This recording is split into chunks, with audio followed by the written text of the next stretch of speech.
I love northeastern Minnesota because of the natural beauty of the area and the incredible sense of community. You know, you go out of town here and it's wilderness for many, many, many miles, pretty much any direction. It's a nice, really rugged, remote, unspoiled piece of the lower 48. When we think about wildfire, we usually think about it as up in the boundary waters. We might see some smoke drifting our way, or the sky might be hazy, but we never really think about it affecting us here.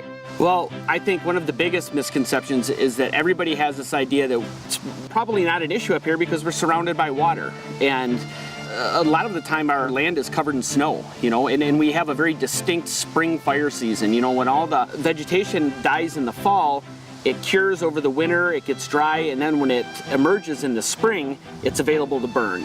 Minnesota is a very windy state. A little start on a windy day, and it takes off very rapidly, and especially in the spring can become severe pretty quick. FireWise is a set of principles that we use to teach homeowners about ways that they can make their property and their buildings a little safer in the event of a catastrophic wildfire that comes through. I always tell people, if there's 3 things you could do that would make the biggest difference and be the least amount of time, it would be clean out your gutters regularly, make sure you get all those pine needles out of there, make sure that you got all the debris raked out from underneath your deck at least twice a year, and make sure that you don't have your firewood piled up within 10 feet of your house. The more they can treat their property to make it defensible, it seems very obvious, but people don't necessarily think about it ahead of time. Individual community members can have a plan within their family. First and foremost, that if there's an evacuation, we know we're going to meet at the library. Having prepackaged go bags so you can leave for 3 or 4 days or a week and have a toothbrush and a phone charger and some extra clothes and whatever you need. Just thinking outside the box of how you can work around these types of situations so you've got a contingency before you need one. Because once you need one, it's too late.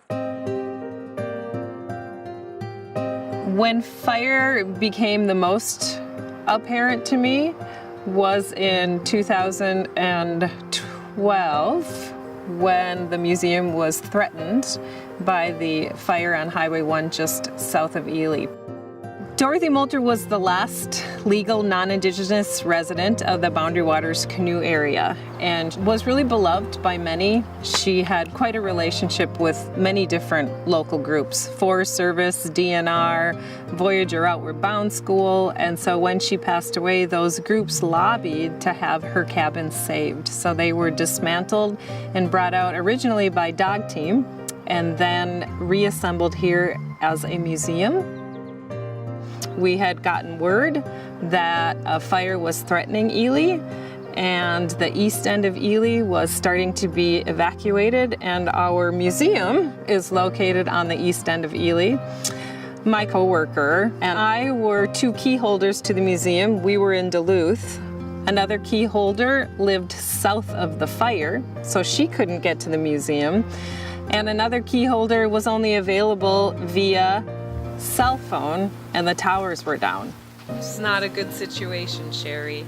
It started very close to town, it got very close to town, and it really got people's attention. A power line arm fell across an adjoining power line right where it failed, and both of those sets of lines went down and started numerous fires, took off into essentially became a crown fire pretty rapidly, started running towards town.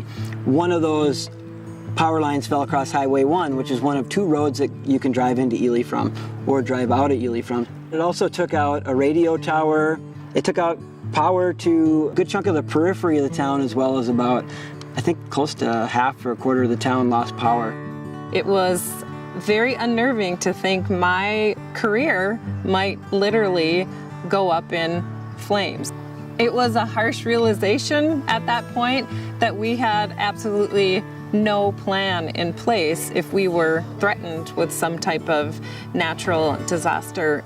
We found that then coming into the community after that and saying, all right, let's talk about wildfire safety. After that, a lot of people were listening.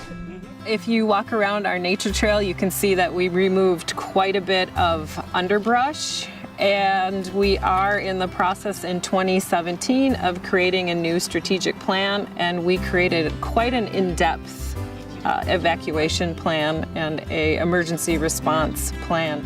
You are administration and supplies coordinator. It identifies the chain of command, so to speak, very similar to how the Forest Service would react to a forest fire.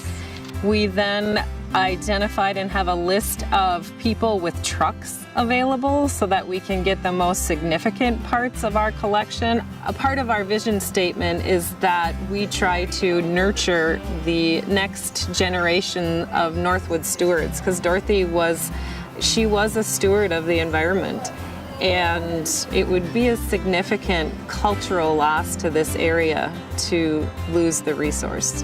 Well, I think the Highway 1 fire is probably the value, I guess I would say, that came out of that is it opened a lot of people's eyes. The individual is important in wildfires because, you know, there's only so many resources around that are able to help with suppressing wildfires. You want to get bypass loppers, the ones that go past this here part. If you get the anvil loppers, those are good for cutting dried or dead wood, but they don't work very good on green wood. And one of the biggest untapped resources are people themselves. The pre-planning phase and contingency planning, I think, is probably, I'm thinking and I'm hoping, is the biggest takeaway lesson that was learned from most of the people that were impacted by that incident.